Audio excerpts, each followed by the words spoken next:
Here's my 30-second story with Guinness. As soon as my sister and I get home for the holidays, we don't even unpack. We head straight to our pub. The bartender already knows our order, Guinness and fries. We laugh all night, catch up with old friends, and walk home with faces sore from smiling. It's one of my favorite nights of the year. That was my 30-second story with Guinness. Guinness Draft Stout. Please enjoy responsibly. Imported by Diageo Beer Company, USA, New York, New York.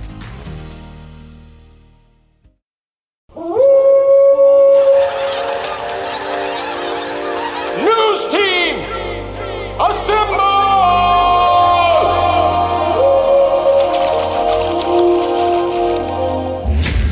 It's back and bigger than ever. It's the Unofficial 40 from Soonerscoop.com. Now, here's the entire Sooner Scoop crew. Carrie, Josh, Eddie, and George. All right, welcome back. It is the Unofficial 40 podcast right here from Soonerscoop.com. Podcast on beautiful historic Campus Corner that is basically empty right now because everybody is gone. Happy holidays. Happy New Year to all of you out there. Happy New Year to the crew inside here, including Josh McQuistion, who is going to go to my biggest nightmare on earth, Orlando, Florida, here shortly today. Welcome in, Josh. Yeah, Orlando on New Year's Eve, kind of a mid-afternoon, evening flight. Guys, it feels like the start of either a horror movie or an action movie, and I'm really hoping for an action movie because I don't do horror. So this is, I don't know what's going to happen here. What do they call the area with the stupid upside-down restaurant, with all the restaurants on that big row right there? Like Million Row or something like that. I thought it was like some kind of big, profound name. That's where we stayed for the Cheez-It Bowl. I forget the area, though. I was talking about that a couple days ago. Yeah, when OU got their ass kicked by Clemson in 2014, that would have been 2014, I was sick as a dog, and I went to that CVS store on the corner, and it was like walking into a nightmare. I mean, it was right after Christmas. Everybody was in Orlando. Place stunk to high heaven. It's my one memory of Orlando that's just like, God, I hated that place so much. I know you've done the Disney and all that stuff, and Eddie's been down there to just cover high school games and stuff. You haven't lived to hate Orlando until you've done Disney, but that'll never happen. I guess Eddie and Bob have a case with their great, planes, trains, and automobiles adventure of 2020. Yes. That's a nightmare. It wasn't great, but we bonded though. We definitely bonded. That sucked even from afar. Living in or sleeping in Hartsfield Airport in Atlanta, that was an experience and a half. But I don't know. I would enjoy going to Orlando a little bit more if I went down there and it wasn't like work. If I could just go to Windermere and play golf all day, I would think that it's probably a lovely place to be. But yeah, it's actually, I don't know. I guess like there are points outside of the airport. It's like it's mainly, not a bad place. It's mainly just a lot of people from the airport to wherever you're staying. So the airport's we have a portal departure. Okay. Davon Jordan. Davon Jordan. Interesting. That's a name. That, of course, follows Luke Baklenko, was he? What time today did that happen? Just now, like 10 minutes ago, 15 minutes ago. Okay. That is it. I mean, a guy that that the staff liked that had made some plays this year. That's interesting. And this is, this is the transfer had a nice portal. Year. Yeah, this is the transfer portal though. Like you're going to when you have guys coming back that are bona fide starters at certain spots. Guys behind them are going to leave. Like, that's just the reality in the transfer portal. Like, yes, you would love to keep a Davon Jordan, but Davon Jordan, he's got to view it as he could probably go somewhere else, make more money, and start. Yeah. I mean, it is what it is. It's just tough because, like, I hear people all the time, like, oh, I don't want to lose so-and-so. I don't want to lose so-and-so. It's like, man, like, if you can retain your guys that are starters, that's great. Everything else, it's like, yeah, you'd love to keep some depth, but it's hard. It's so hard to keep depth, Sure. So Devon Jordan is certainly in that category. And here's what we go through when we hear this for the first time. It's like we don't know, like, is he dissatisfied? Is he just not getting a number that he wants from the front office or that his agent wants? Like, is he going in the portal to look at other teams and what value he has out there? Maybe there's a chance he can. We don't know this stuff. We haven't gathered background on it yet. To me, Kerry, I think it's probably twofold. Like, surely he wants to be playing more, and he can see what we all see. Eli Bowen and Cortland Guillory are going to be OU's 2 starting corners next year. Like, I don't think there's a lot of question about that. And you still have guys like Jacoby Johnson and other, really skilled guys there at that spot. You just can't keep all those guys. And that's why, to me, a lot of people hate this. I think it's been great for college football. It's flattened it where there's more competitive games than we've ever seen each week because of this, because OU can't have a 3 deep of corners that could play at half the schools in the SEC. It doesn't work like that anymore. So I think that is why you see this balance. And again, it's one of the things I think people kind of think they hate in when they look at it in terms of NIL or in terms of the transfer portal, but I think it's a really good end product. And again, Jordan can go start somewhere. There's no doubt in my mind. Yeah, but I think a lot of people like depth, and they like having depth, and they don't understand, why they can't have depth. But they'll still have, we'll see what happens with Jacoby Johnson. If you get him back, I'm still excited to kind of see what Tristan Haynes can do, right, with a full year. Mm-hmm. Yeah, Tristan Haynes. I mean, they'll have depth, and maybe they add a corner. I think it was Nagy that said at his press conference that they would have liked to have another corner in the 26 class. Perhaps, though, that's and this is completely just kind of came to me, was maybe that's good news on somebody like a Jeremiah Newcomb and kind of his idea of where he wants to be next season, coming off the injury and that's what I was going to say. Because I know that Oklahoma really liked him. He was obviously playing quite a bit. Read my mind. I was like, they've talked at some length about liking him quite a bit. He just can't quite seem to stay healthy so far. Weren't they playing him more in safety, though? Hadn't they kind of he was playing a lot of cheetah. Okay. Kind of splitting time. Kind of that before Reggie really kind of took off. Yeah. And even Kendall to a certain extent. Dolby was obviously kind of in that mix as well. Yeah. And I think maybe anyway. I don't want to say from and I know like Brandon we're Shelby talking or somebody 2 years down the road. No. I'm sorry, Josh. I was going to say I know we're talking 2 years down the road, but this also say to replace Jordan, you go get a senior that's played a little ball somewhere, maybe G5 or something, and he just wants a chance to play at the P4 level, whatever. The kid out of San Diego State a couple years ago, whose name I'm just going to forget. But somebody along those lines that you could get, and then, hey, you lose that scholarship, and then guys like we keep talking about, 27, where Oklahoma's got this great class going, they're in on a lot of corners. Well, all of a sudden you've got another spot available that wouldn't be there if Day Jordan had finished out his time on campus. So you open up a little bit of room in that room. Des Malone is who you're thinking of, Josh. Thank you. I don't know.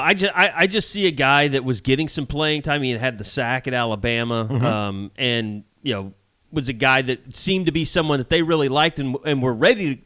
He was field ready. I mean, he was ready to go out there and play if he had to. Now, if you put him out there against Cam Coleman for an entire game like Guillory, or other really good receivers, probably going to see some warts. But overall, I think the way I look at it is you kind of hate losing a guy that was ready to step in if somebody went down. Yeah, absolutely. But again, that's the deal. I just don't know that you can do that anymore. I think you've got to spend on your starters and kind of hope you stay healthy. Yeah, and I'm not saying that we have any knowledge of this, but if the decision was we're going to have to split up this money between Cortland Guillory and Day Jordan, I think that decision's pretty easy. Yep.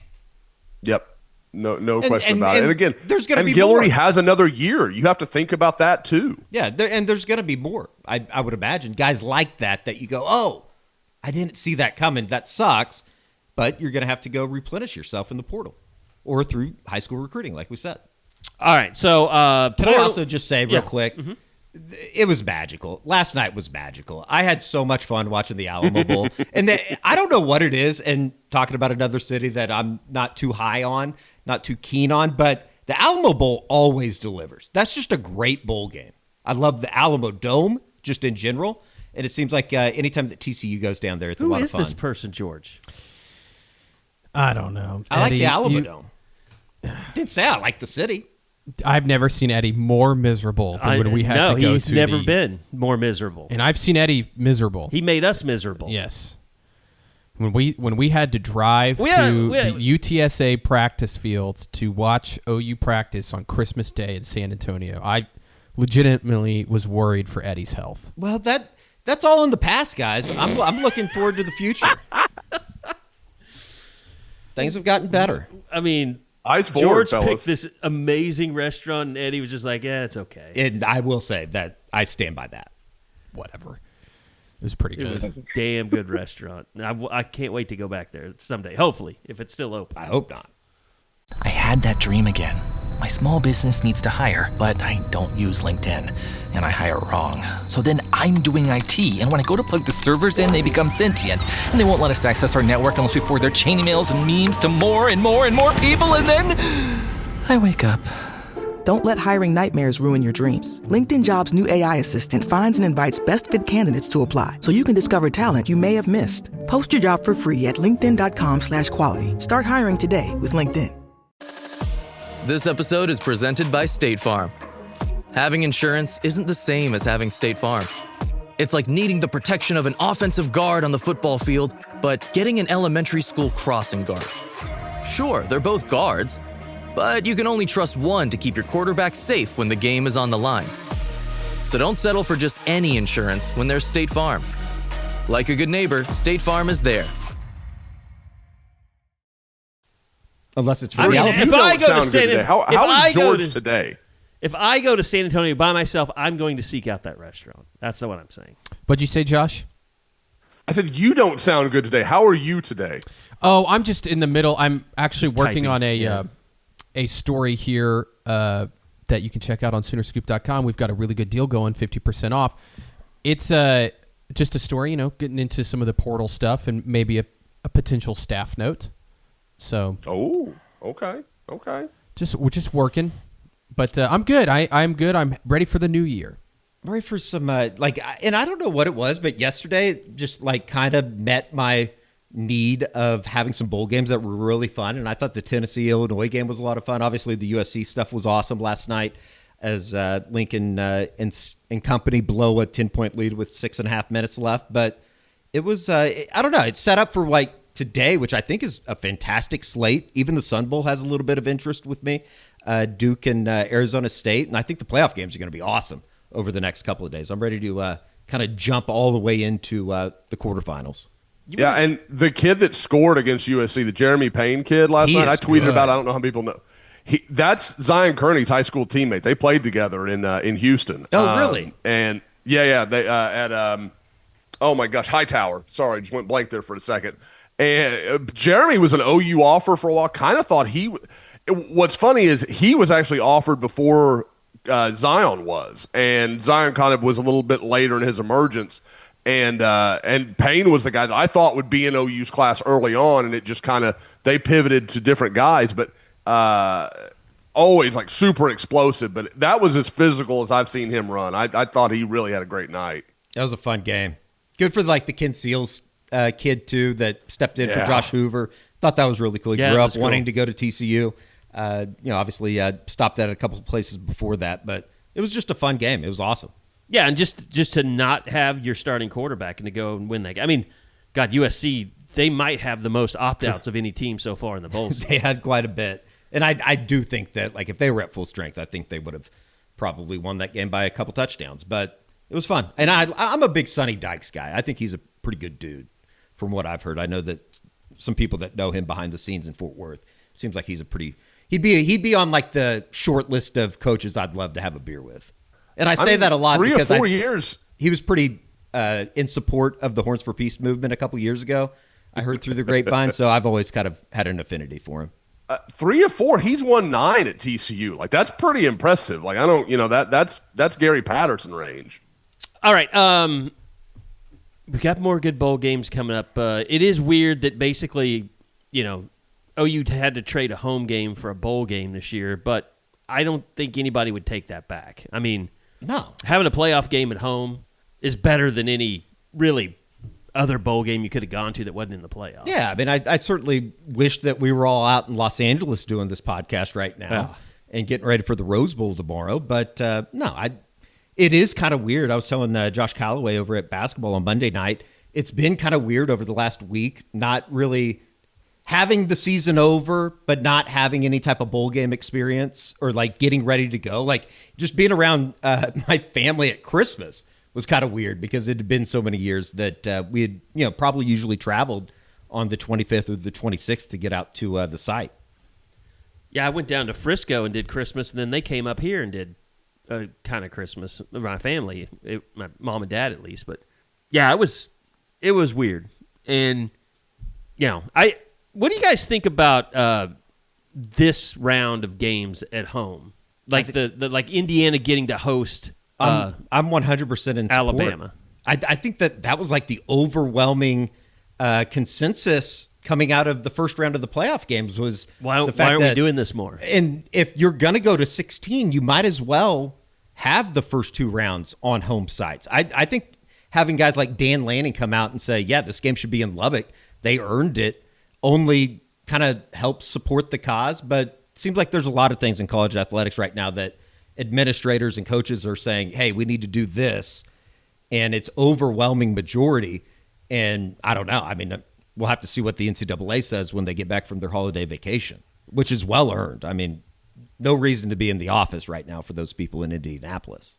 Yeah. Look, here's the other thing I kind of wanted to touch on before we really get into more OU stuff. But, I mean, there's a report out there, I guess, that Mestamaker is headed to OSU. Yeah. I think it's like Robert Allen's website. That's somebody from his website. Mm-hmm. Zach Lancaster. And then you've got these rumors about Josh Hoover in Indiana and some guy that's not like I don't know if he's affiliated with anybody. He's like putting a rumor out there, but he's also been right on some stuff. That it's kind of been out there that there's a lot of people that feel like Josh Hoover, the former TCU quarterback, is going to end up in Bloomington, but we'll see, I guess. But when you compare what Mendoza's done to what type of quarterback Hoover is, I don't know that I see Indiana having the same type of success with Mendoza that Hoover would bring them. I don't know. I mean, I think this is a pretty special group up in Bloomington right now. I mean, Fernando Mendoza is going to be the number 1 pick in the NFL draft. It's crazy. Or at least be a top 3 pick. Yeah. Wherever the Raiders pick. Sounds like he's going to end up in Las Vegas, which good luck to him. I don't think that's necessarily a good situation, but I don't know. I'm very intrigued to see what happens at the Rose Bowl tomorrow because I don't know.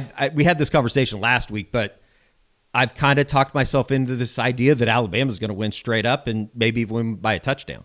I like Alabama in this game. With the points or straight up? Was it 7? Yeah. No, I think they're a 7-point dog though. So yeah. I mean, I think if they win, they're going to win by 3 or 4. So I mean, I think they'll cover. I can't see them blowing them out. Yeah, I don't think it's going to be a blowout. I don't think any of these games are going to be a blowout. But Indiana missing their top defensive lineman's not good. God, that sucks so bad too. The way that he got hurt, celebrating. Just like giving somebody a high five up in the stands. It's crazy. Yeah. I'm excited for all the games though. What's the number 1 game? Just let me ask you, what's the number 1 thing for me? It's seeing if Tech can really beat a team like Oregon. Yeah. I know that it's hard to take James Madison out of the equation, but I thought Oregon played the best football out of anybody, especially in that first half up in Eugene. Well, I'd say down the stretch of the season, they look like they've gotten better on both sides of the ball. Like from when they had played. I mean, I think Iowa on Oregon just got better and better. Yeah, I think so. Dante Moore was really good. He's been great. I think he's been. I mean, you talk about best quarterbacks in the country this year. Mendoza, obviously number 1. I think I had my number 2 the other day, and I can't remember who it was. But Pavia was really good. Ty Simpson's had really good moments. I thought Ty Simpson might have been, other than that OU game and who'd they play after that? Georgia. Those 2 games. And really, he threw for a lot of yards against Oklahoma. He just didn't handle the pressure that OU was getting on him. But I thought he was number 2. But I might say that Moore probably played. He was the second best quarterback in the country this year, and then Simpson. Julian Saint's been really good, but he has such great assets around him. They don't ask him to do as much as those guys do. Hey, you talk about a game that's sneaky. Look at the 2 great defensive lines that Ohio State has played. Yeah. I mean, and Texas is nowhere as good as Miami, and they gave Ohio State trouble. I think that is all year long. I was like, I don't know about Ohio State's O-line. I don't know about it, and it's not like bad. It's just okay. And Reuben Bain and that crew, I'm like, man, I don't know. I don't think they're as good as A&M's O-line, and A&M couldn't deal with them at all. Bain obviously played really well against A&M. Yeah. It was the other kid, though, and I forget his name right now.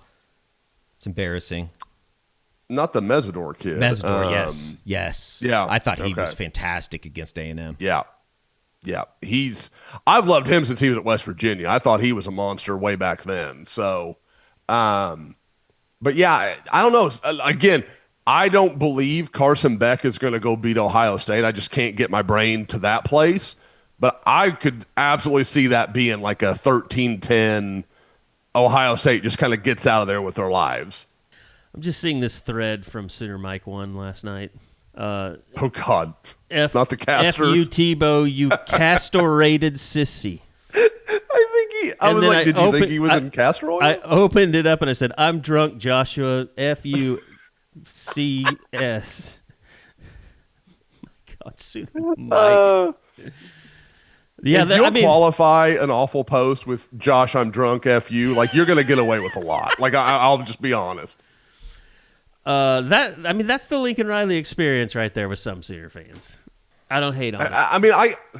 There's so much stuff where I'm like, stop. Like I get why OU fans hate him. Like and I carry it. Like that's fine. Like that is okay. That is a valid beef that that I think a lot of fan bases, anytime the coach leaves, oh, we were wrong and this is bad. No, he screwed you. Like that's okay. You can have some hate in your heart there. And here's the thing: people they think that especially like Chris Fisher, who graduated from USC, he's the play-by-play guy for the Thunder. He always gives me shit about Lincoln. Like I don't really feel one way or another. Yeah, I mean. I thought what he did when I asked him the question was stupid, and I still do. But I had other issues with Lincoln, and they've shown at USC. But I don't really hold that. I didn't mind seeing TCU win last night. In the fashion they won, I didn't mind it. And I don't think that Lincoln is ever going to be that guy that we thought he was going to be. And I think if he'd stayed at Oklahoma, I think fans would be ready to run him out by now if he did all this stuff that he's done at USC at Oklahoma. And this is really the first year he has a defense. But I don't know. I hate to say this, with age, I'm becoming less of a grudge holder. Hello, I'm Diane Morgan. If you know who I am, you know who I am. If you don't, who cares? I'm here to explain Italian Time, a holiday phenomenon where Italians throw away their clocks and gather for eternity with San Pellegrino. I've been at this party so long that I've eaten 5 courses, hugged someone's grandma twice, and been offered a job in the family restaurant. So this holiday season, make sure to bring enough San Pellegrino to last you through the meal, the after meal, and the entire goodbye ritual. San Pellegrino, holiday on Italian Time. I didn't even watch the game, so I kind of over the whole USC deal. Yeah. I did smile, though, when I checked the score this morning. I think they're going to be It was just the way it ended. I mean, it was just perfect. Like, yeah, I mean, meltdown. It was, especially for OU fans that have watched that sort of shit happen on 3rd and long so many times. Sure. It was right out of the playbook. Yeah. I think his I don't know, feathers are showing, I guess. He's the amount of hate and the amount of angst that's now coming out of the Southern Cal fan base after basically kind of mocking Oklahoma fans for the last 2 years and them realizing I think everything that we've said is kind of true. It does bring a little bit of enjoyment and a smile to my face. And I think a lot of the stuff with Notre Dame is funny, with him having to stand up there and talk about why they're ending the rivalry. I think is, I don't know, it's just, it's fun to watch from afar, I would say. Did you guys hear Brady Quinn go in on Lincoln Riley? No. But it seems like if you're on after him pretty hard. If you're on the Notre Dame side of things, you take your shots, and it's been a lot of fun to watch. It's like the people that that's kind of like college sports, though, just in general. We were making fun of the people, 2 weeks ago for the way that they acted when Notre Dame got left out of the playoffs, and now it's like, you know what? These people aren't so bad if you're going to talk about Lincoln Riley like that. Brothers in arms. And look, we got a lot of I know Josh the same way. We have a lot of people that we really like that cover USC. It's like you never want to see like absolutely people that you like in this business just have fan bases that are just up in arms and making your life hell. But yeah, I mean, could have told you. Could have told you it would be like this. Did tell you. Yeah. Did his quote last night? It's been 4 really difficult, but now the window's open. 4 years in? What the hell are you talking about? At that point, I wish Kurt Cignetti would have walked in the room and just been like, hey, what's up, guys? And it is kind of funny, too, though, because like you look at what they did in the recruiting world, you look at what they've done with some of the freshmen that they have in the game or that played on Tuesday night. It's like, yeah, I do see like what he's saying is in terms of a window. I just feel like we know how this goes. He's going to make a bad defensive hire. I think that like they should go out and get the guy from Texas, Pete Kwiatkowski or whatever, and it should be pretty easy for him. Like they got some pieces on the defensive side that they just haven't had. They weren't even getting in Norman. Josh, let me ask you this because understanding that they had a lot of opt-outs, but like when I watched that game last night, I was thinking, like, man, Lincoln Riley really doesn't pay a lot of attention to body types. Like, they have a bunch of, like, guys on their roster. You're just like, I don't know if that guy would survive in a year in a big conference, which they're in the Big Ten. It's a big conference. But it's almost like, I think Mekhi Lemon wasn't playing, but, the quarterback was playing. But I've just looked across, like, his skill players, they're all over the place. You got tiny, skinny guys. You got long, lanky guys. I mean, even their linebacker, the Gentry guy, he's going to play in the NFL, but he's got an odd body type, but he's really good. It's hard to look at what he does offensively and really be like, well, that's a problem. But at the same time, I hear what you're saying. Like, you look at their receivers, and you're like, man, I feel like those guys going against quality corners would just get abused. They just get muscled around all the time, like that kind of stuff. Same with the offensive line. Like, he'll always have some guy that, and this is going to sound wrong, is going to look like Lane Johnson but doesn't play like Lane Johnson. Like big, long, super athletic, but he's just getting driven into the quarterback over and over and over again. And I feel like they've done that like 3 straight years at USC. And it's just at some point, man, like you've got to figure out that you can't play. I mean, this isn't Lubbock. Like you've got to play a different style. You've got to embrace that to face Wisconsin, Michigan, Illinois, go down the list. They're going to hit you in the mouth, and you've got to have some guys who can handle that. I'm pretty sure they ran the ball well this year, too. I mean, so anyway, that's enough of the USC They stuff. always do. Yeah. All right, so Josh, you're heading to Orlando. We've had a recruiting report. It's out there on YouTube. A lot of great information on that. But just in Orlando, I know you talked a lot about both that and the Navy All-American. But what's kind of your first order of business? Who are you hoping to run into first out there in Orlando? Well, I think you've got to start with the 2 OU guys. I mean, you've got Crew Jones committed in 2027 and Jake Krull, the OU signee in 26. So, probably be my last chance to really talk with Jake and, really get him on camera, hopefully get some time where OU fans can get kind of a feel for him and his personality and those kind of things. I had attempted to go see him at a game this year. They had a game that changed the date, and it was a whole thing. It just didn't work out right. So, but yeah, so really, like I said, just a chance to be around those guys, see them. We talked about in the recruiting report some of the stuff like on the field that I want to see, but I also just kind of want to see what those guys are like around the other players. Like, how does that work? I always think that's interesting, kind of gauging, who the kind of alphas are in a room. And I think Jake and Crew both could apply for that kind of job. I would say as a sub, because those are obvious. Commit, signees, that makes sense. Peyton Houston, guys, he talked to our guys at On 3. I believe it was Steve Wiltfong. And, kind of was like, yeah, OU's still in touch. I still talk to him. We that line of communication has remained open. And I just kind of want to see what that last month has been like, last couple months, I guess, since his commitment. And since Brian Kelly was fired and Lane Kiffin was hired. Like, what does that all look like between him and Oklahoma? And, what does that kind of tell you as far as Oklahoma's 2027 quarterback recruiting, which I think is one of the few positions in the class that we're kind of like, I'm not sure where that's going to go. Like, I don't know exactly, there's plenty of positions that are in question of who they're going to get, but you have a pretty good range of, okay, this outcome, okay, these all make sense, this player or this guy. But at quarterback, I think Peyton Houston probably ends up sticking with LSU. I think that's the most likely outcome, but I can't rule it out that all of a sudden he shows up at OU in the spring or something. Or Lane Kiffin gets a massive portal, addition, and he's just like, yep, well, maybe I ought to look elsewhere. Deuce Knight has been linked to LSU as of this morning from Pete Nankos. Mm-hmm. By the way, I think we have to. That's an interesting call. Since signing day, the pronunciation guide came out on the players.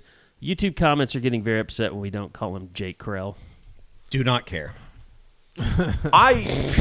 Like I said, I have talked to Jake many times. I need to and I'm sure that's probably right, but there have been there was a time when I've heard Brent Venable say Cortland Gilroy, and I knew that wasn't right because I had talked to Cortland enough times to know it's absolutely Guillory. So that was just one of those things. So I'm just, because my last name is McQuistion, I do try to get that stuff right, but I always figure guys are going to correct me, and Jake may just be a guy that's been really too nice to do so. I can see that. So, explain kind of for everybody that doesn't know, what the Under Armour, All-American, it's a game, but the biggest part of it usually, at least for you guys, the recruiting, the scouts, the evaluators, is watching them go through practices. Yeah, practices are always, and it's true of any of the All-Star games I've ever been around. They just have a little more juice to them. Like the games, I feel like are more of a celebration of hey, you're here, you got here, you did this, you get to have this moment, you're going to play on national TV. For a lot of these guys, probably the first time they've ever done so. That's cool, man. That's great. But in practice, it's their first time facing these guys. Like Crew Jones from Utah has not faced a lot of guys like he's going to see this week in Orlando. So you get this opportunity, and I think that's kind of great. And I want to watch what it's like because they'll go through a practice each day. The 2 days I'll be there, they're going to have midday practices. So Kerry, you'll love it. Lots of good photos, lots of good video. We don't have to worry about the dark outside shooting, and sometimes it is a problem in Orlando. But there's going to be a lot of good stuff to see. We're going to watch a lot of these guys. Luckily, it's a good number. Some years I go to these games and there's 20 guys. There's just too many guys for me to really sink my teeth into and make sure we get enough of. There's always a guy I really feel like we missed out on. This year, there's 6 or 7 that I really want to pay attention to. So over 2 days of practice, I've got more than enough time to see all those guys, get everything I want, get interviews done. And again, just sizing some of these guys up because it is. You get different scenarios. With Jake played at IMG. They played all these major programs. He's seen some of these guys before. Crew's probably never seen any of these guys before. With the possible exception of Brian Swanson. I was trying to remember if they were there on the same day at OU's camp 2 years ago, but that's the only exception I can come up with. I want to get back to this, but we have to tell you guys that we've had some great sponsors over the years, and Cody Drug RX is one of our new great sponsors, and they're signed up for long term with us. So we appreciate Will and those guys. We appreciate you guys supporting Cody Drug RX. But with the new year, you're thinking about New Year's goals, and whether you're looking to drop weight, boost energy, or just feel better, in 2026, Cody Drug has you covered. They've got multiple custom compounded peptide-based weight loss options, including popular GLP-1 medications and performance-focused peptides that help you recover faster, burn fat, and stay sharp. And also, remember, Cody Drug loves teaming up with Oklahoma med spas and longevity clinics to deliver high-quality peptides quickly, safely, and with top-tier service. He was there while the Sooners were chasing the title.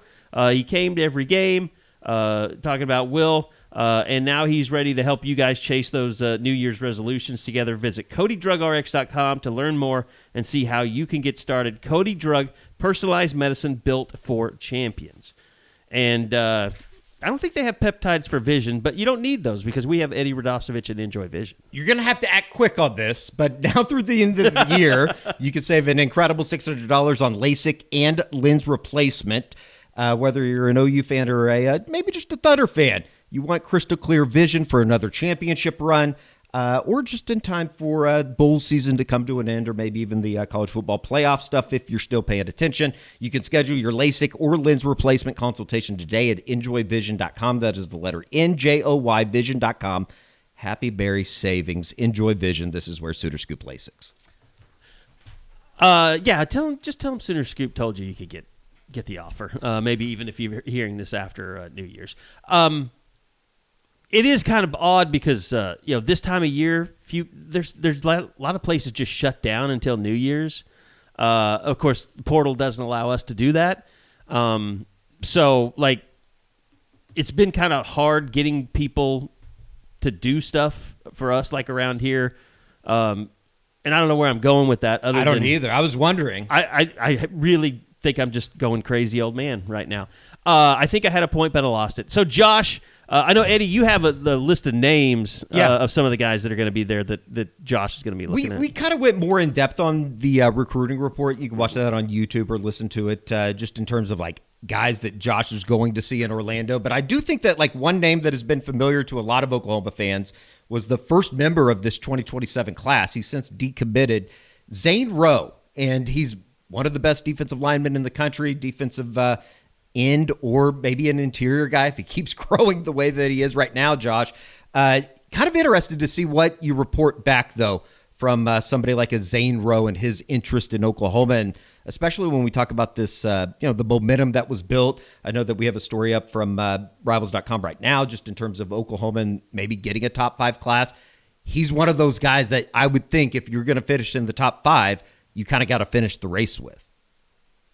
Yeah, I think that's right, Eddie, because and again, it's always an interesting point because you have to point out that we know Jim Nagy and his staff, they don't care. That's just not what they're thinking about. That's not where they're focused. But if you're talking about where is OU's class going to end up in the Rivals rankings, then you as fans have to care. That's the way that works. OU may love a guy. We know OU love Deacon Schmidt, just loves him. And Deacon is a guy that we have, I think on 3 Rivals, whatever you want to call it, have ranked higher than anybody else in the country, but he's not a guy that's going to push you into the top 5 with where he's ranked. So I do, Eddie. I think that's a really good point with Zane Rowe. And what I really like, and kind of what I was talking about earlier with practices, is in a game, okay, this is our defensive line for this series. They're going to run out, and you watch this. In a practice, I get to watch Crew Jones, Jake Crail. Let's just try with both last names, and we'll see how it comes out. And Crew Jones, I get to watch them just go back to back to back in a drill and kind of see, okay, maybe Jake's a little more fluid, moving laterally. Crew's got a little more power in his hand. Zane, this is Zane's strength. And you get a better feel for what the strengths of them are because you're watching them snap after snap after snap, and you really get a good feel watching them do the same drill. Okay, he's pretty comfortable with that. Oh, he struggles with that a little bit. It's a little easier to evaluate when you're watching these guys do the same things because it gives you context to everything you're watching. There's a better relationship, and it's easier to process the information. With Zane, I want to watch him and see what his movement skills look like against other defensive ends because I think it's going to be a trajectory kind of like Nigel Smith's, where he was a DN, and then almost immediately you knew he was going to be 290 pounds, and he was going to end up being a defensive lineman, and that's what's happened with Nigel. Zane, I think, has a little more twitch. He's a little longer, in my opinion, but is it enough to carry him? Okay, he could be a 280-pound defensive end. Maybe he can, and I think this week will be a pretty good indicator of, how does that project out? I think it's going to be really interesting. I'm looking forward to seeing the video from that because we've all seen, you've covered him at Under Armour camps and things, especially when he was younger. I think, was he just a freshman the first time you saw him and he was going up against guys like Haywood and I can't remember who else. Was Fasusi at that camp? Fasusi. That was when him and Fasusi, they're friends. They didn't get into it, but Eddie was there. It got physical that day. I think it was the day that Fasusi more or less pantsed him, if I remember correctly. Yes, I think so, because we talked to Big Mike after that. That was like kind of the first time that I thought to myself, no, that was the time that I think we left there and was like, I think he kind of maybe ends up at Texas. And then the next time we talked to him, it was like, I think maybe he really likes Bill, like really likes Bill. Well, and I mean, just you mentioned the body type too. I mean, I sent that picture in the war room the other day, and I was like, doesn't even look like the same person anymore. No, he's gotten massive. Because he was like, I mean, as a freshman, guys, I don't think it's crazy. He looked like PJ as a senior. I mean, that's how big and long and kind of like that's how just huge his frame already was. Well, now he started to fill out that frame, and much like PJ is now 265, 270 pounds, Zane's probably in that same ballpark. I mean, Zane is a absolute gym junkie. He works out all the time. He's really into that stuff. And like, so he's not a guy that OU's going to have to motivate, like or wherever he goes. Like he buys into that stuff. So he does look incredible, and he's got all this mass. And, so part of me is like, I don't know that you're going to change his body that much, because it's not like he's carrying around a bunch of bad weight. He's just a big guy. Does he have like a preference? Is he like, I want to be a defensive end in college, or is he open to whatever happens? I don't know that Zane and I have ever actually even had that conversation, because it was just in the last probably, this season really, where you were like, okay, because I kind of wondered if this would be the case. But again, every time I see him, I feel like he's put on 10 pounds. And so I think now you're starting to get in that conversation where like, that's not crazy, Zane. Like could you make that move if you wanted to, or, would you be willing to make that move? I've got to imagine, just because I've covered a lot of defensive linemen, that he wants to be an edge. Like, I'm sure that's where he wants to play. That's where most guys do want to play. But if somebody comes and says, hey man, you can be a guy at defensive end, or you can go be a draft pick at defensive tackle, Zane strikes me as a pretty sharp guy. I think he'd do the numbers on that pretty fast. Outside, I mean, is he the most intriguing guy to watch in practices for you, or is there somebody else that's pretty high on that list? I would also say, and I know, again, I want to, I know we've all mentioned it, but go watch that recruiting report. We talked a lot about, even more in depth on some of this stuff. Brian Swanson, the big offensive lineman from Dallas South Oak Cliff. I just one of my favorite offensive linemen in the class. I love Brian Swanson. South Oak Cliff, Eddie, like, they remind me, and again, I kind of hate that I'm making this comparison, but in the way they are so physical up front, and the way they're, just kind of bully people, it reminds me of watching like the old Douglas teams with like Cayman Bundage and those guys, where they would just massacre you up front. That's what South Oak Cliff feels like. And Swanson is a guy that has that physical style, but he's also 6'4.5", 6'5", and 310, and can really move his feet. Like, he's not just like, oh, I've got to play you in a phone booth. He can do whatever you want. And I'm interested to see, amongst all this talent, does he kind of end up as a guard? Does he end up as a tackle?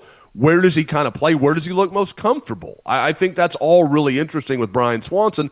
And again, he's a guy that's, pretty much said OU's in his top three, along with Texas and Texas A&M. I think Texas probably leads at this point. But again, this is a guy that's been up to OU multiple times. He knows Bill Bedenbaugh. There's, the guys he trains with. There's a relationship there with OU. I know they like OU. They bring their guys up there. So I think there's some things for people, that can still happen for OU here. But I said it, during the recruiting report. Jim Nagy has talked a lot about having these O-line that are versatile. They don't want guys that can only play one position or they're lost.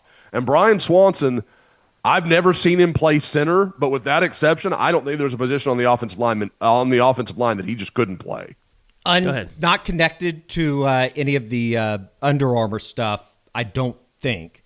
What's the latest with OU and Montre Jackson? Seems like his name's been out there quite a bit here as of late. That one's pretty interesting to me, Eddie, because a lot of people, to me, I'm kind of looking at context clues on this a little bit. Montre was one of those guys, like, early on, it was like Texas, OU, A&M, I think Alabama was in there a lot early on. And now it's like OU, I think Arizona's getting some mention. Like, And you're kind of like, I think maybe the market has shifted a little bit there. I'm not sure everybody's caught up on it yet. I don't think there's any question OU likes Montre Jackson. He is a guy with a ton of potential. I saw him this season. Super long. He fits what we know OU likes at corner, but he's also talking about making a decision this summer. And, man, I don't know how many spots OU is going to have left at corner in the summer. Like, I think that might be a finite situation with, obviously Michael Davis already committed. You look at Gabriel Mikal Osborne. McCreary's committed. I think McCreary's flexible. He could play corner. He could play safety. You've got Gabriel Osborne in state. You've got Juju Johnson at Long Beach Poly that's been very open that Oklahoma pretty much is his leader, and a lot of people thought he was going to commit to Oklahoma earlier this month. Decided to kind of back off and wait a little while, but I don't think there's any question that he's very, very high on OU. That's 4 or 5 corners right there, and that's forgetting Darius Johnson, Derek's little brother in California, that is a big-time guy that I think Oklahoma absolutely wants. So I don't know. Like, I know there's a lot of talk right now with Montre and OU. I just kind of feel like it's probably going to go in a different direction. All right. Like we said, recruiting report, you can watch that. There's a lot more information, even stuff on the Navy All-American game, which is – okay, so let me get this straight. This will be televised what day? The Under Armour. Now the game will be played on Saturday. Okay. So they all reported yesterday. They'll have today, tomorrow, and Thursday for practice. Today, tomorrow, and Friday for practice, and then they'll play on Saturday, the 3rd. Yeah, yes. That's right. I'm looking at it right now. They play the 3rd. Now the broadcast has been interesting because you kind of get different answers depending on when they're going to do it. I know, like Eddie mentioned the other day, I believe they're going to live stream the game initially, and then I think it's going to be rebroadcast on ESPN2 is what I believe is happening. If you go to the Under Armour football game, I think it's underarmournext.com, and you go to the game, you can scroll down. There's a broadcast link. It takes you to a YouTube page, and it's kickoff at 4 o'clock on Saturday afternoon if you're not doing Eastern anything. time. Eastern time, yeah. So I guess 3 o'clock here. And I think it's one of those deals where as soon as the live game is over, it will then broadcast on ESPN2. I think they're trying to funnel people to that YouTube, and then afterward they'll run it on, one of their secondary platforms. Well, there's a lot of stuff going on Saturday too, probably with. Yeah, absolutely. Yeah, they've got plenty of content. And yeah, you're right. There's a girls' flag football game too, and then I would assume that won't take 2 hours, but then the boys' game starts after that. Okay, and then the Navy will be after that. We don't have to go in all the details. We'll have more time for that. But that's what, the 11th? Is that when? 10th. A week from Saturday. 10th. Yep. And it's kind of the same deal. I'll be going for midweek. Now, that one, because we are expecting announcements from Taven Epps and Devin Robertson, I will be at the game as well for that one, for the announcements themselves. So I'll be there 3 days in Navy. And that one is a little bit more of like, there is a lengthy list of OU guys in that game. That one's a little more loaded. Is there a chance is there any possible chance of a commitment for OU at the Under Armour game? Yes, both Taven Epps and Devin Robertson are expected to announce. I have a prediction those already are the in for Navy game. Epps. That's the Navy game. I said. I'm sorry. Under Armour, Sorry. I misheard. Yeah, no, I misheard. No, there should not be any announcements at the game. There's nobody to my knowledge, that's expected. It's not, because I just don't think there's anybody that's really at that point. But yeah, Under Armour, like I said, it is. Two other guys I would mention quickly. Josh Dobson, the corner from South Carolina, 5-star, top 10 guy in the country, has already been out to OU for a game. My impression is that he is just so talented, kind of where I'm talking about OU and all these corners they're in on. He's so good that it just might be like, well, we're going to find a spot. Like, we'll make that work. And the second is Julius Jones, who we talked a lot about in the recruiting report. Is a guy that's mentioned he's wanting to get out to Oklahoma this spring, get a look at them. If that goes well, you would assume maybe they get an official visit. Now, as Eddie brought up yesterday in the recruiting report, he is the son of former Notre Dame running back Julius Jones. So there is there's plenty of connection to Notre Dame, and obviously Marcus Freeman does a very nice job recruiting. So that's not going to be an easy win by any stretch of the imagination, but it is, he's the kind of guy, and, you look at St. Thomas Aquinas, OU's done well there. Brent has a really good relationship there, dating, back to his Clemson days. So I think there's plenty that OU can have some optimism for, but obviously not a guy that you're going to just chalk into OU's class. Would he have played for Lou Holtz, Julius Jones? I can't remember. I want to say maybe just a little after. What was it? Bob Davie. I think he would have been a Bob Davie kid, but I'm not certain about that. Okay. Okay. All right. So that's your recruiting. As we said, you want some more? You want a little more? You want a little taste? This is just the taste. So recruiting report on YouTube. You can go check that out. It is up there for you, and there you go. All right, transfer portal stuff. Boom. We got a big one. You're really on top. What? Michael Hawkins in the portal. Ooh, boy. Good timing, Kerry. Yeah, I didn't. I guess, Eddie, did you think that I knew what was going on? No, I just said that you're on top of everything right now, the way that we transitioned there. Yeah, I mean, okay, so backing up, let's huge go transfer OU portal news. stuff. Yeah, huge transfer portal news. Mike Hawkins is in the portal. OU's backup quarterback. You wondered if it might happen, knowing that, probably, and let's say this, guys, too, this probably puts to bed any talk of John Mateer doing anything else. Both Michael Hawkins and Malik Hawkins are in the portal. Ooh, okay, so that's significant. I wondered about that. I think we talked about that on a couple of shows ago, wondering if that was going to be a twofer. Well, I don't know. I would say that knowing who their dad is and how involved he is, I couldn't see one staying and one leaving. I would agree. Not, and that's not a negative. I don't see them playing apart from each other. We do have a lot to talk about. I just put up a story on Soonerscoop.com with some portal stuff. The Hawkins news to me is just not very surprising. I think he's going to go somewhere and probably start or at least compete for a starting job. Obviously, it's significant because I do think it's that domino of, okay, John Mateer's coming back. I mean, we don't know that. Is he? 100%, but I would assume this indicates What that. if Mike Hawkins and Jackson Arnold are fighting for a spot on somebody's team next What do you year? guys think is That'd the market for Michael Hawkins? I think what would a landing spot be? Like a comfortable, just guessing. I don't think a team like a TCU should go out there and make him your plan A. What about like Arizona State? Interesting. That would be interesting. I think it's the question of what is what is his intention? Does he want to go in and I'm the guy? I want to be the guy. Because to me, I think that's G5.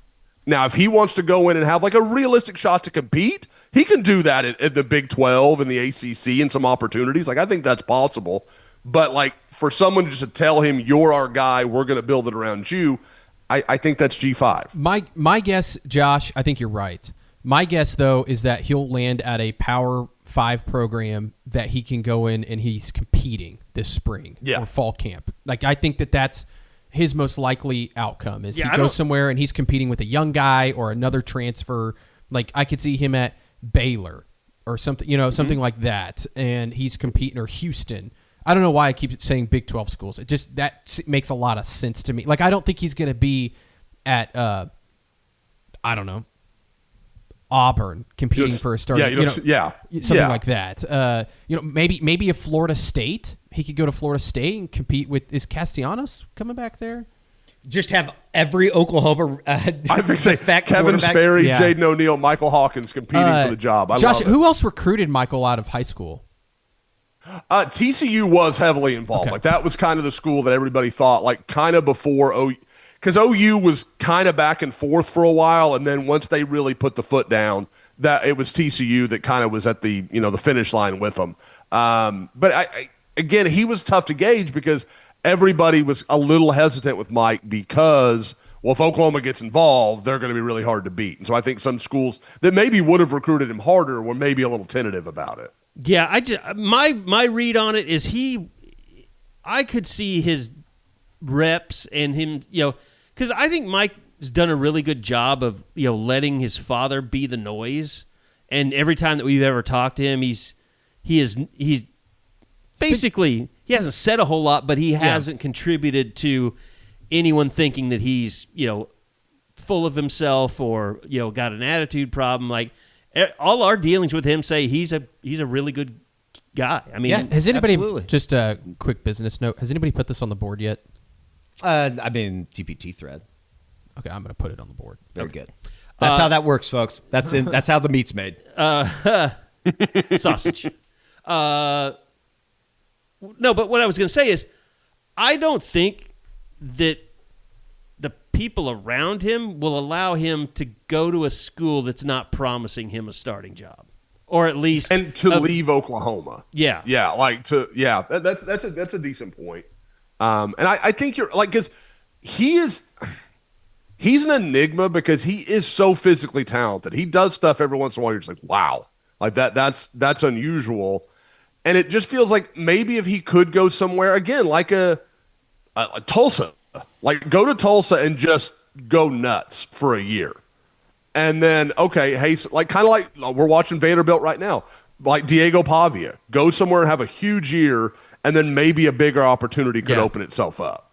It's not crazy, but it's bizarre now that I'm online. It's really striking me like it's a pretty big deal. A guy that could be a starting quarterback for somebody. Yeah, I mean, we'll see. Now, George, what do you think that any of us, like, how does OU seek not even a replacement, but like how do you think they look at number 2 quarterback for 2026? I think it's Bo Bentley. And Whit Neubauer. They like Whit Neubauer, by the way. I don't think that they view him as like a starter, but like he's certainly somebody they think is reliable. But I kind of think that can he move around like they want him to? I mean, I just don't think that they think he's going to play. Yeah, like it doesn't matter. Yeah, like I think I think the scenario would be a lot like in 2023, Dylan Gabriel and Jackson Arnold. I think that's. I mean, they might add a quarterback just to have another arm in the room. A situation where you have a backup, but if God forbid something happened to Mateer, you maybe pivot to like if Mateer, let's say Mateer went down for the season next year, I think it'd be Bo Bentley the rest of the year. I think they'd say, all right, we're throwing him in the fire. I think. I don't know that for a fact. That makes sense to me. Like, because again, people like, and there is some comparison between Bo and John. Bo is a long way ahead, like technically, of where John was at the same age. Like, I mean, he's played, a lot of quarterback, played at a high level. Like, it's a little different situation. Whereas to John had played only his senior year. He had a lot of learning to do. It's just a little bit different. And I wonder too if, and this would be convenient just because I like the kid in high school, but if you really wanted to bring in another quarterback, maybe go see what somebody like David McCombs is doing. He was in the portal from Kansas, Josh.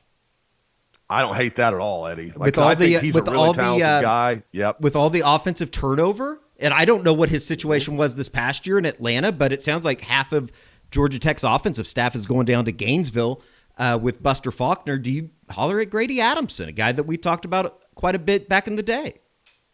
Well, and Grady does kind of fit what Oklahoma does as far like what they expect out of their quarterback. He's a tough dude. He'll run. He's physical. He's a big guy. He's a lot bigger than you think he is. I've been a big Grady guy for a long time, so I wouldn't hate that at all.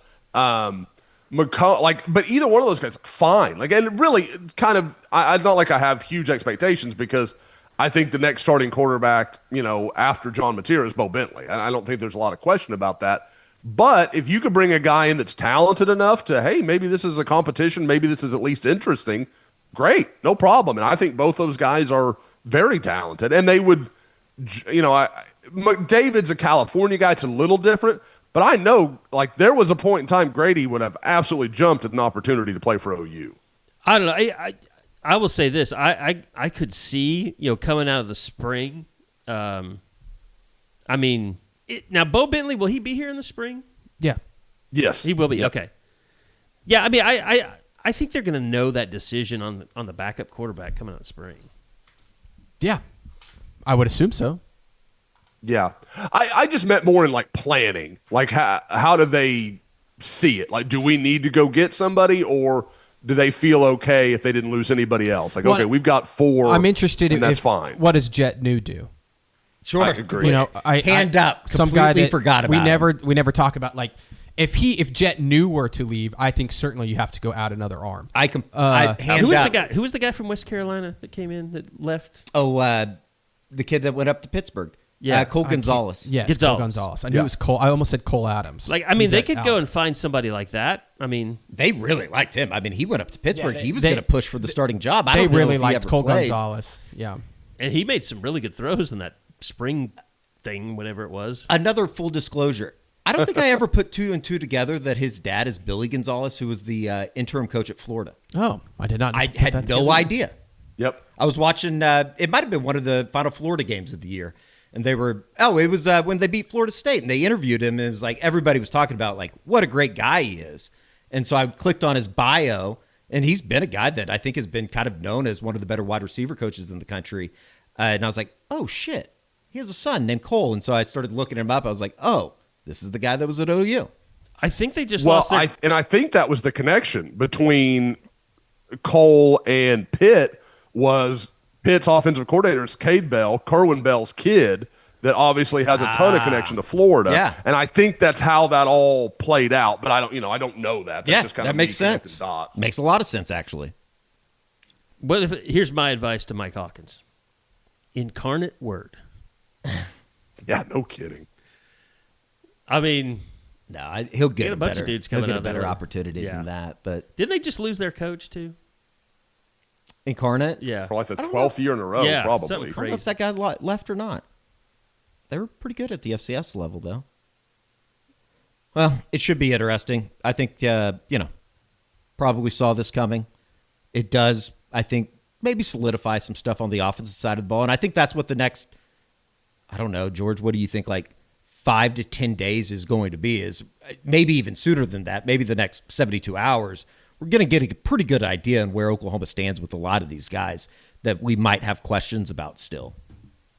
Repeat that question. Sorry, I'm getting a lot of... I think we're all doing this podcast Share with the very class. Distracted.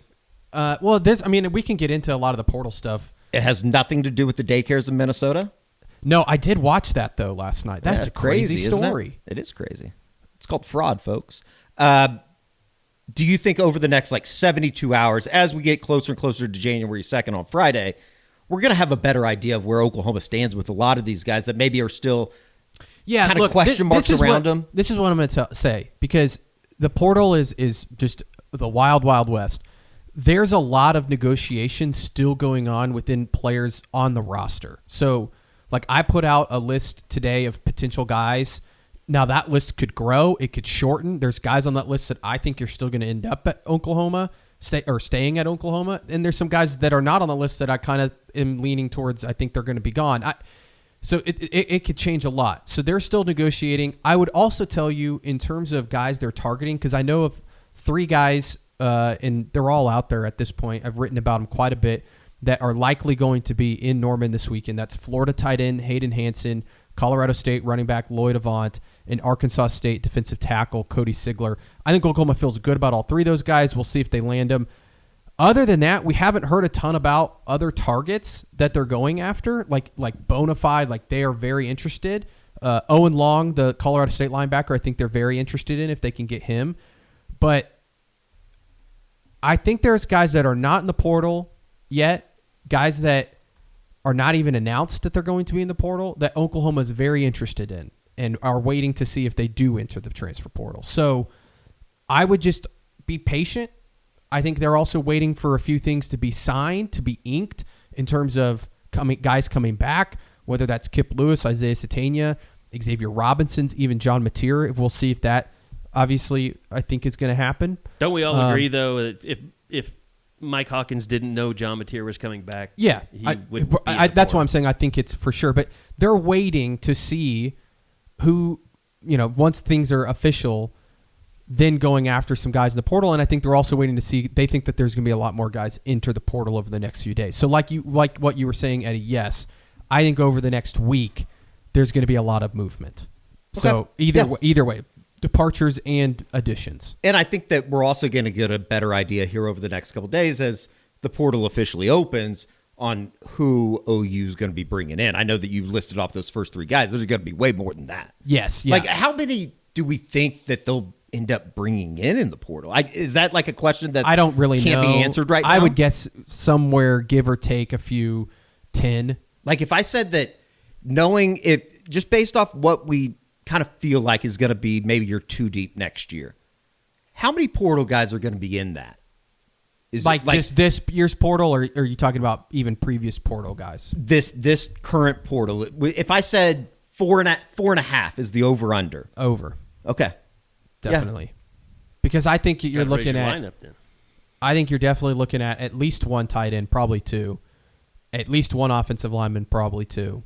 A defensive lineman if you can get him. Defensive lineman, a wide receiver, a running back. Probably a linebacker too. Linebacker, potentially a corner. Or at least like a versatile secondary guy. Yeah, because now you're down a 2 cheetah, corners. A cheetah. Like, I think you're looking more at like 10.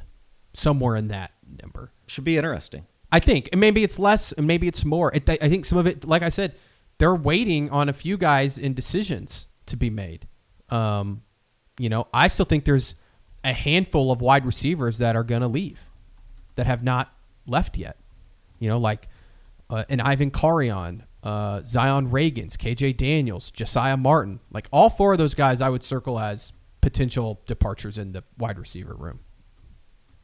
And that's 4 guys. That's 4 bodies. I don't know if you need to replace all 4. You're bringing in, obviously, some guys as true freshmen that they believe can play for them, but you're going to have to replace, some of those guys. We've talked about it, Kip Lewis and Isaiah Satania. I think that we feel that both those guys are going to be back, but it's not official yet. You never know. So if one of those guys were to leave, all of a sudden that opens up a huge spot at both of those positions. So, and I think linebacker is a spot, even if Kip Lewis does come back, that you're going to have to go out and probably add a body. Defensive line, I'm very curious because it's a premier position. It's going to cost a lot, but they need to add a body there. No matter if Marcus Strong comes back or not. That's another name that I'm kind of like, it's a little bit up in the air because I think Marcus Strong is in the similar boat as, say, a Davon Jordan, who could probably go start somewhere else, maybe get paid a little bit more. Maybe be closer to home. He's from Florida. Like, that's a real conversation to have. And if they lose him, they certainly have to add on the defensive line. But even if they keep him, I think they need to add a defensive tackle. The Subaru Share the Love event is on from November 20th to January 2nd. By the end of this event, Subaru and its retailers will have donated over $350 million to charity.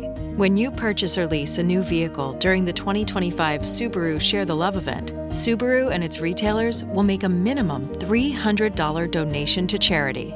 Visit Subaru.com/share to learn more.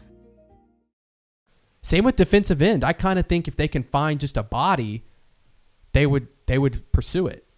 It's interesting too, because we know that this donor base, I'm talking about the real donors, the big money guys that a lot of people know of, like, they're motivated. They're willing to support this program.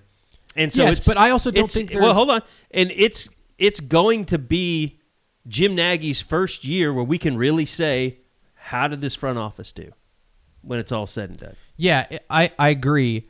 I also would say, yes, the donors are motivated. I also don't know of a secret donor out there just holding out for specifically Cam Coleman situation. Yes, I'm not trying to poo-poo the Cam Coleman situation, but I just don't know how realistic it is. Not to say Oklahoma's not going to get involved. I think that they certainly will make a call, but when this thing becomes a circus and a bidding war, I don't know if Oklahoma's wanting to get into that kind of situation when they have needs that they feel like are a little bit higher.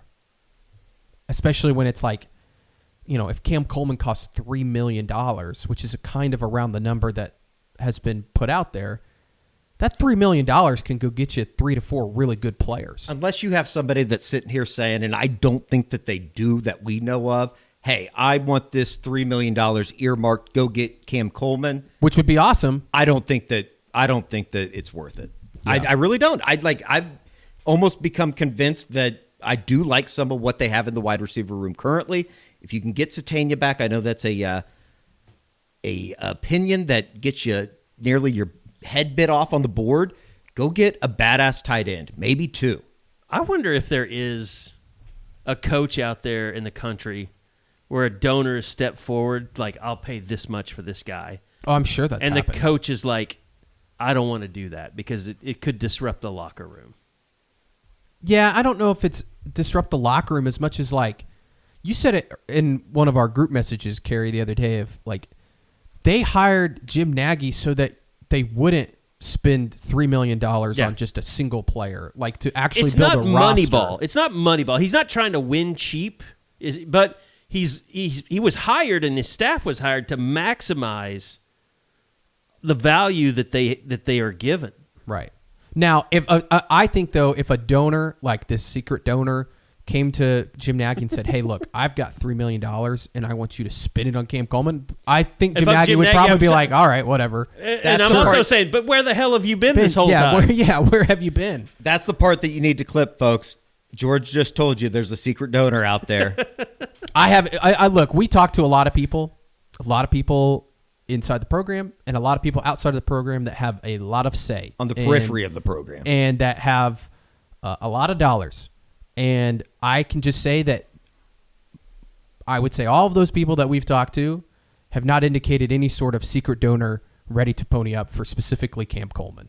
Now, does OU have, an offer likely to be made to Cam Coleman? Yeah, I think that they will certainly throw their name. I think they'd be stupid not to at least give it a try. You at least got to make the call, and maybe he's like, oh, you know what? I've been wanting to play at Oklahoma my entire life. Yeah. Who knows? Something comes together, but unless that were to happen, which I don't think is going to, you got to start thinking about maybe what I would say is realistic opportunities. Yeah. It does feel like everything's ramping up, though. So, guys, I was thinking about that as you were talking about this and talking about spending on tight ends. That's something I don't think people think about. So, okay, Oklahoma had whatever budget was there last year, whatever the number was we've got a good idea. We don't know an exact number. It's got to be really complicated to spend whatever they were spending on tight end last year, which I think we can all agree probably wasn't a lot.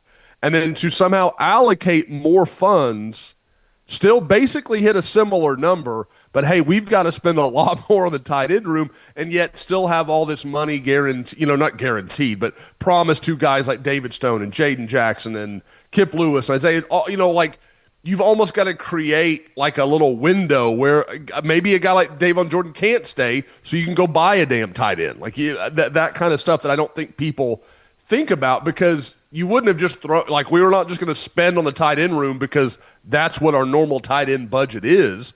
But at the same time, you've got to make it work when you do need to go spend something and get somebody in the portal.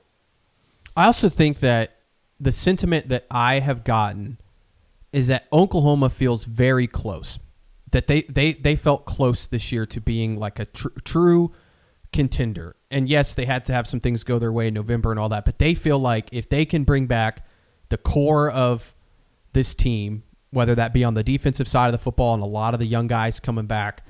And they did do a lot of red in November without R. Mason Thomas. Or the offensive line that's young and showed some promise, a quarterback that if he can be just 20% better next year, and you have his top target coming back, and you can add a real tight end that can help you not just in the passing game.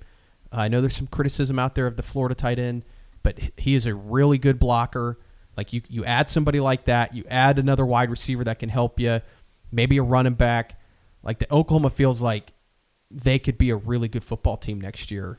It's not like they need to completely overhaul the whole thing. And we talked about it. I mean, at the end of the year, stuff that Arbuckle was doing on offense this year was not stuff he did at Washington State. Like all the 12 personnel stuff. I mean, barely ever did that. They're going to do that, and I think that's probably Kevin Wilson's influence on things. Maybe Burt Venables wanting to do some things, but you need that tight end from Florida. I mean, he would help you in a lot of 12 personnel situations that they weren't able to execute because they had a converted linebacker, for God's sake. Well, how often did we watch OU's run game last year? And it was not the offensive line that was not helping their run game. They were getting blown up on the edge, and they couldn't set it. And there was room to there was room to run if one block was achieved on the corner, and they just couldn't get it done. So the idea of people turning up their nose at this kid that's played a lot of SEC football and is more of a blocker than a receiver, I don't know what you're talking about. You need 2 tight ends, and I'm not saying the job's done if you get this guy. I'd like them to go get a guy who can be dynamic in the passing game, but you got to start with one, and he seems like a really good answer to me. I would also just be patient on tight end. Yeah. I think that they're, people don't have time for that, George. We have to talk about it because everybody won't shut up about it with the staff changes stuff. I still think that there could be changes there. I don't know that for sure. I think all of us, I said it on one of our shows this week with Eddie, we've all just kind of heard the same thing is like, yeah, maybe we don't really know what's going to happen with staff changes. I will say, and I put this in the story, is that there is a rumor out there about Kentucky has not filled their tight end position. Maybe there's some mutual interest there between Will Stein, the new head coach there at Kentucky, and Joe John Finley. I don't know how, if that's really a possibility, but maybe something happens there. I know Stein, I was looking at Kentucky today. He's been filling his staff pretty quickly over the last week, so I'm assuming he's trying to get all that in place. So I think we would know if that's for real sometime pretty soon, but other than that, guys, I haven't really heard much on the staff changing front. And I would say, too, that, and I don't know, maybe this is just completely ironic that we're talking about the tight end position and kind of, I think everybody knows our feelings on it as a whole. With what they were able to do this year, just in terms of the season as a whole and what Brent was able to do and what the front office has been able to do and some of the strides that they've made, was it enough? Like, they get a little bit of grace with me, at least, to kind of trust what they're doing from an evaluation standpoint and looking into the future of trying to make this thing better and getting through the first round of the playoffs. I don't know. Like, it feels like I think certain positions. Anybody. I think certain positions I give grace to. I don't know if I give grace to that position. No, that's fair. I think that's fair. I just think as a whole, with some of the questions that I certainly had about Brent running a program. I think, kind of what we talked about going all the way back into the first week of December with the early signing period. Like, I think that this is going pretty well with the front office and the coaching staff. Like, I know that George said it and nobody wants to hear it, but you do just need to have a little bit of patience. I think they're headed in the right direction, like overall, like macro look at it. And maybe not. If they're not, we'll come in here and we'll fire everybody after the first game of the year. We've done no it before. problem. Yeah, do it again. Yeah, I mean, it doesn't sound like you, Eddie. No, that sounds exactly like me. He's happy. Just let him be happy. Yeah, but I mean, George has said it many times. Just you got. I know you're not. But you got to find some patience. You got to find a way to be a little patient with this because it's not going to happen overnight. I know, and that's why all this Cam Coleman stuff and secret donor stuff gets going. I mean, you should listen to the crap T-Bag tells me in the morning about OSU. He's convinced that they're building a $150 million hockey arena on campus. So that'd be sick. People come up with wild and fantastical things when they're bored. I might use a different. I might use $150 million for a little bit something different up there, but that'd be awesome. Well, that's what I told him. I will say this too. It feels like, and I don't think there's any way in the world that Drew Mestemaker is getting $7 million to be OSU's quarterback. I'm sorry. Where is that reported? I think that's Tbag.com. Tbag.com. Tbag. It's more like tbag.org. Don't search that. Don't search that. Good point, Josh. I will say too that kids in the back seat typing that in. It does seem like OU's front office does have a pretty good, straightforward plan. A lot of times last year, last year was insane in terms of trying to track some of the portal stuff because OU tried to get involved with some guys they had no chance with. They had a ton of people that came in and visited that they didn't end up landing. I don't know. It just and I would also tell you this. I don't think there'll be as many visitors as there were. I think Oklahoma is not that they don't want to have guys visit. I think that they feel like they can close some deals without visits, if that makes sense. Like I think some of these guys they might get without ever visiting. Sort of like what you saw with Jaden Ott and was it Michaela that on the first day of the portal being open. Like, don't be surprised if stuff like that happens where it's just like out of the blue, somebody that maybe we haven't talked a ton about is signing with Oklahoma and we haven't even heard about them going on campus. Like, I think that can happen. Yeah.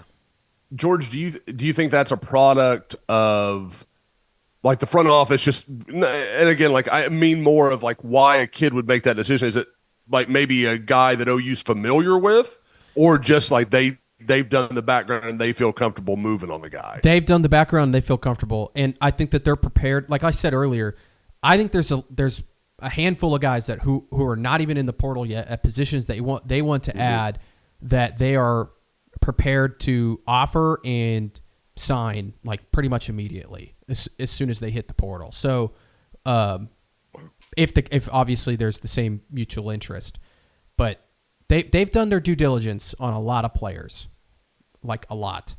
And I think there's a lot that I don't even know if they've been very tight-lipped, I think. And I don't think they want it out there with a lot of these guys that they're interested in just because they don't want other people sniffing around. All right. So stay tuned. Stay tuned. Stay on Sooner Scoop. 50% off right now for new members that get an annual subscription. And, we're going to be working on this all the time. So we're not going anywhere. It just feels like there's going to be a lot of news. There's going to be a lot of news this week. Yeah. Feels like. Eddie got to see the big Russian the other night. Awesome. No, I do think that I don't know. I'm slightly more optimistic about what Kirill can bring to the OU program. He was a little bit more athletic. Now he does not speak English? No, he does. Oh, he does? He does.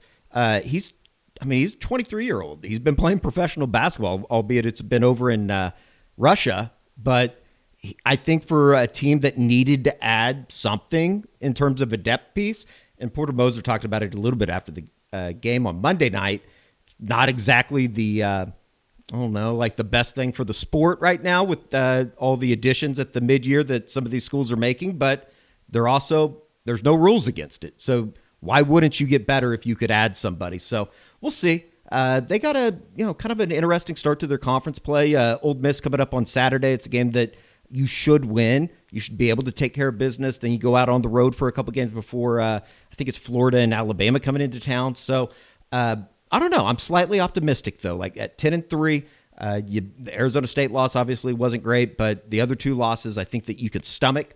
And I don't know. I'm kind of excited to see where this thing goes because you look at the SEC as a whole right now.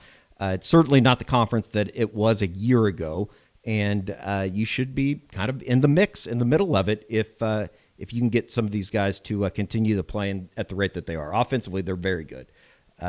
Xavier Brown's been fantastic over the last month. I think over his last 4 games, he's averaging just over 20 points a game, and Nigel Pack's been consistent. Tay Davis has been good. Darion Reed showed some signs here through the non-conference. So I think most importantly over the next week and a half, 2 weeks, you want to get Kai Rogers healthy. You want to get Dayton Forsyth healthy, and both of them just dealing with some bad ankle turns. And I think you should be able to get Dayton back at some point. The thing that sucks for him, it's both feet, both ankles. So Kai Rogers. Damn, I didn't know that. Yeah, that sucks. He had one, and then he had another. How's he walking?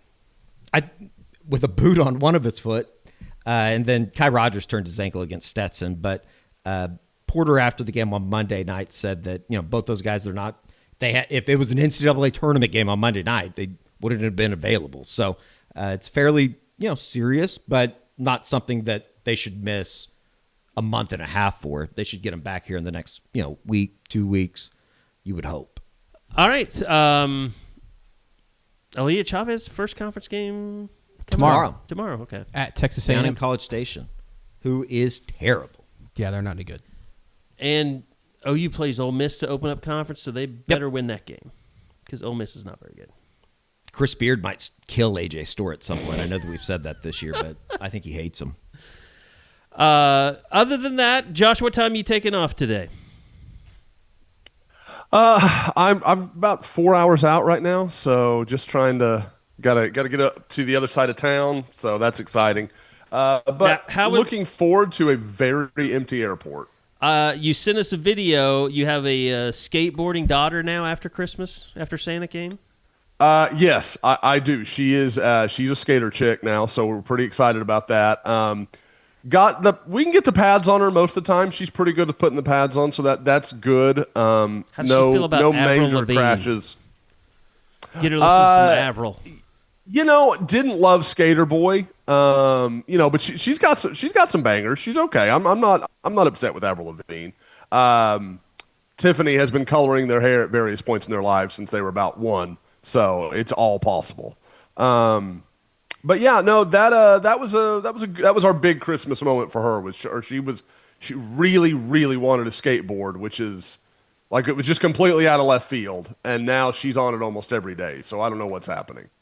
Eddie's parents and my parents both bought gifts for the office. So I guess they're trying to tell us that we live here, we need to get away more. I don't know. I think it was just nice gestures for Christmas. Microwave and a floating helmet, which I think is really cool. My dogs got more presents than I did on Christmas. Wow. And I got some great presents. I don't want to complain about. I got some. I think, awesome George, stuff. I'm just telling you, buddy. I'd be careful with that sort of commentary. There's That's danger no ground. chance Aaron listens to this.